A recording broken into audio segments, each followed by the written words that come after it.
Hey guys, welcome back to the channel. तो आज बात करने वाले हैं, बहुत दिन हो गए वैसे तो वीडियो बनाए हुए, इन्फॉर्मेटिव वीडियो बनाए हुए। तो आज बात करेंगे एक बहुत बड़े वीज़े की जिसका नाम है जापान। रिसेंटली जापान का वीज़ा मेरा अप्रूव हुआ है और मैं आपने जैसे अभी देखा कि अभी जब मैं वीज़ा कलेक्ट करने गया हुआ था कल, तो आज मैं ये वीडियो बना रहा हूँ। कल ही मेरा वीज़ा आया है। एंड अब बात करते हैं कि जापान वीज़ा का स्टेप बाय स्टेप प्रोसेस क्या है, प्रोसीजर क्या है, कैसे अप्लाई करना है, क्या फ़ीस है और किस तरीके से आपको मिलेगा जापान का वीज़ा। एंड आप कैसे ट्रैवल करेंगे, क्या कॉस्ट है जापान की ट्रैवल की, एंड कितने दिन के लिए मैं ट्रैवल करने जाने वाला हूँ, ये सब डिस्कस करेंगे इस वीडियो में। तो चलिए स्टार्ट करते हैं। जापान का वीज़ा अप्लाई करने के लिए आपको कुछ डॉक्यूमेंट्स चाहिए। डॉक्यूमेंट की लिस्ट जो है मैं डिस्क्रिप्शन बॉक्स में भी डाल दूंगा, लेकिन अभी डिटेल में हम डिस्कस कर लेते हैं। सबसे पहले बात करते हैं डॉक्यूमेंट्स की। डॉक्यूमेंट्स जो आपके लगेंगे, बहुत ही जापान का जो वीज़ा क्राइटेरिया बहुत ही स्ट्रिक्ट है।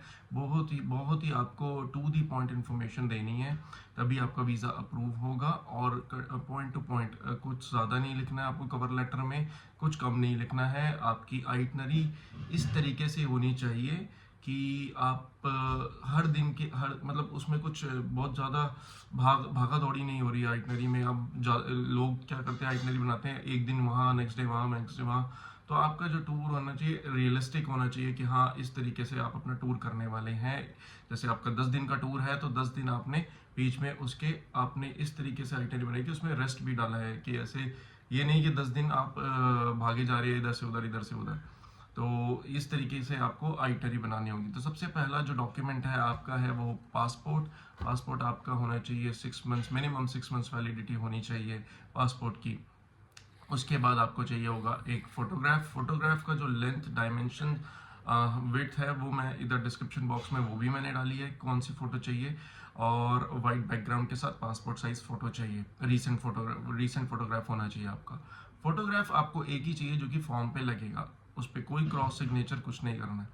और आपको नेक्स्ट जो है जापान का वीज़ा फॉर्म पूरी तरीके से फिलअप करना है और साइन करना है। अब वीज़ा फॉर्म में आपको क्या क्या डिटेल्स आपकी रहेंगी, वो है आपका ये पर्सनल डिटेल्स जो आपके पासपोर्ट में होंगी, आपका एड्रेस जो आपका पासपोर्ट में होगा, देन आपका प्लेस ऑफ रेजिडेंस जो आप जापान में जाके जहाँ रहेंगे, दैट इज़ योर होटल। या अगर आप किसी फ्रेंड वगैरह के पास जा रहे हैं तो बढ़िया है। अगर आपके पास कोई फ्रेंड या रिलेटिव आपका जापान में रहता है तो उससे आप इनविटेशन लेटर ले सकते हैं, लेकिन टू बी ऑनेस्ट मुझे उसकी कोई ज़रूरत नहीं लगती है, बिकॉज जापान इस टाइम पे वीज़ा दे रहा है। अगर आपकी ठीक ठाक भी प्रोफाइल है तो आपको वीज़ा मिल जाएगा, लेकिन बशर्त है कि आपका प्रोफाइल ठीक ठाक होना चाहिए। मतलब आपके पास बैंक स्टेटमेंट होनी चाहिए, प्रॉपर बैंक स्टेटमेंट होनी चाहिए लास्ट 6 मंथ्स की, जिसमें एवरेज मेंटेन्ड बैलेंस होना चाहिए। अगर अब एवरेज मेंटेन्ड बैलेंस की बात करें तो वो बैलेंस आपका जापान ट्रिप अगर आपने 10 दिन का बनाया तो लगभग 2 लाख के आसपास आपका मेंटेन्ड बैलेंस होना चाहिए।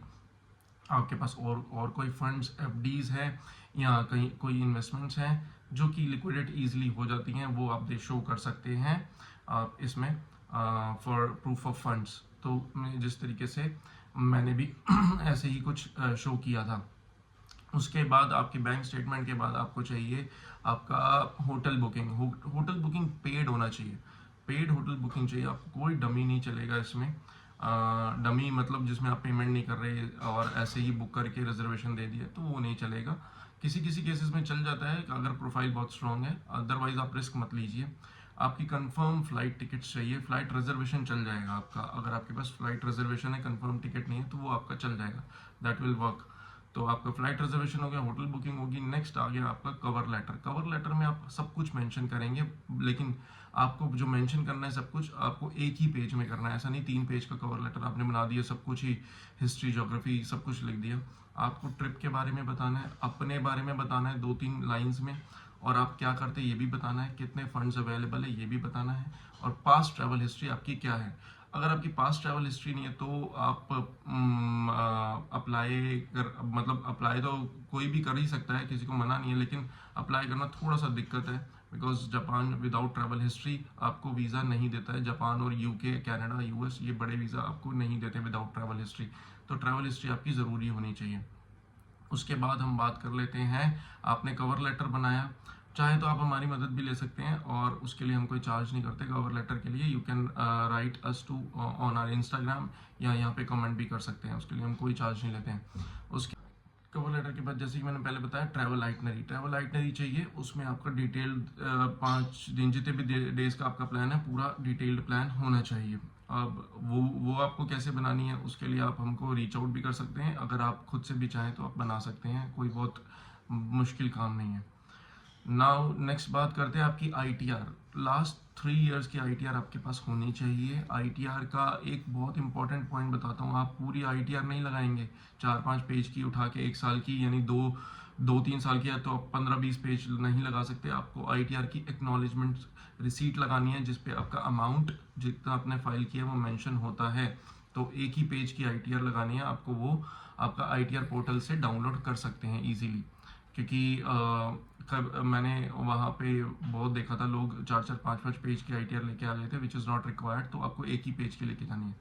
दूसरा बहुत इंपॉर्टेंट पॉइंट है, अगर आप ध्यान देते हैं नहीं देते, आपको अपने पासपोर्ट की फोटोकॉपी भी लगानी है साथ में।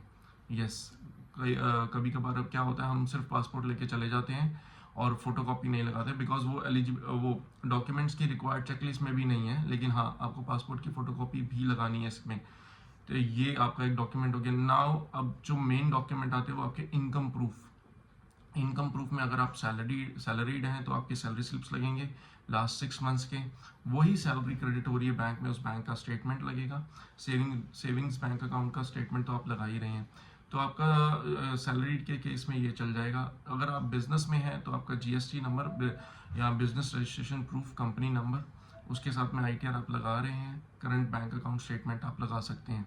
ये डॉक्यूमेंट्स मोर देन इनफ हैं आपकी इनकम को जस्टिफाई करने के लिए।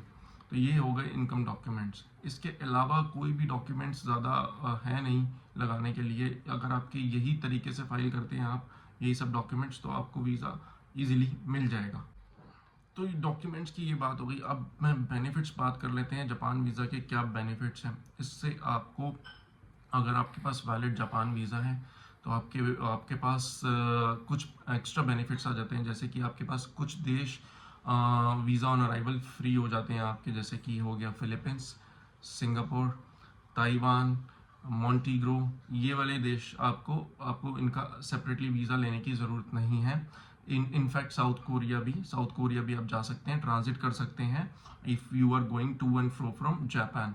तो जापान अगर आप जा रहे हैं वहाँ से आ रहे साउथ कोरिया को आप बीच में ऐड कर सकते हैं, तो आपका वो भी कंट्री हो जाएगा।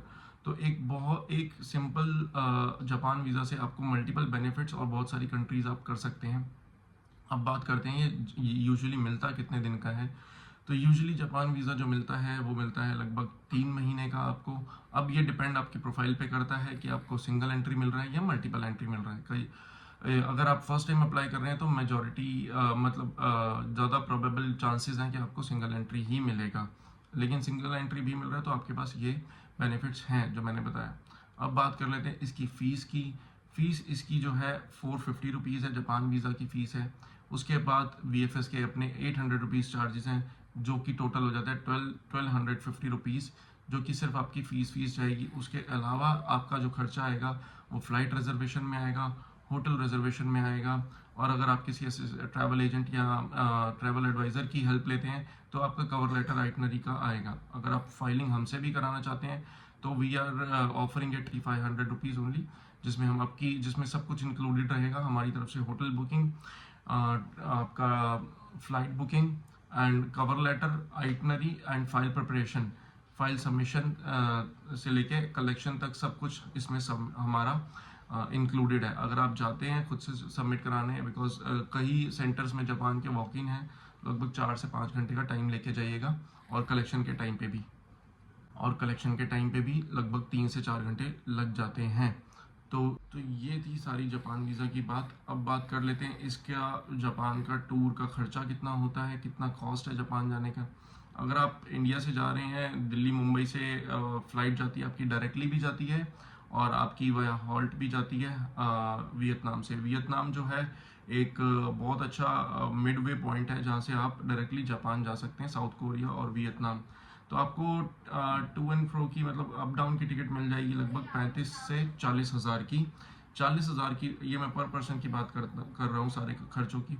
आपका 7 दिन का होटल लगभग अगर आप एवरेज होटल में रहते हैं लगभग 15 से 20,000 में हो जाएगा। 20,000 में 7 दिन का होटल हो जाएगा। उसके अगर हॉस्टल में रहते हैं तो और भी कम में हो जाएगा, 8 से 10,000 में हॉस्टल हो जाएगा। तो 35,000 की टिकट हो गई, 10,000 का होटल, 10 से 12-15,000 भी लगा लें तो 50,000 ये होता है। 2,000 आपके 50,000 ये हो। उसके बाद आपका जो ट्रांसपोर्टेशन एक्सपेंसेस हैं और किस तरीके से आप वहाँ ट्रांसपोर्टेशन यूज़ करते हैं, कौन सी train, if you are using Japan rail pass और नॉट, तो ये सब मिला के लगभग आपका 7 दिन का 20 से 1,000 का वो भी खर्चा आएगा। तो 70,000 का एक्सपेंस तो ये हो गया। उसके बाद आपका मिसलेनियस जिसमें कि खाना वगैरह ये सब आपका वो भी 15,000। तो आप आराम से 80 टू 90,000 में पर पर्सन जापान का ट्रिप कर सकते हैं। अगर आप ट्विन ऑक्यूपेंसी पे जा रहे हैं तो यही खर्चा आपको 70 टू 75,000 में बजटेड ट्रिप, 1.5 लाख में 2 लोगों का जापान का ट्रिप इजीली हो जाएगा।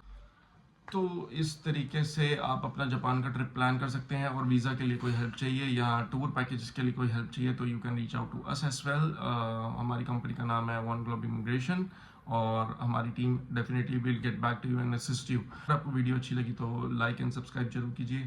Thank you.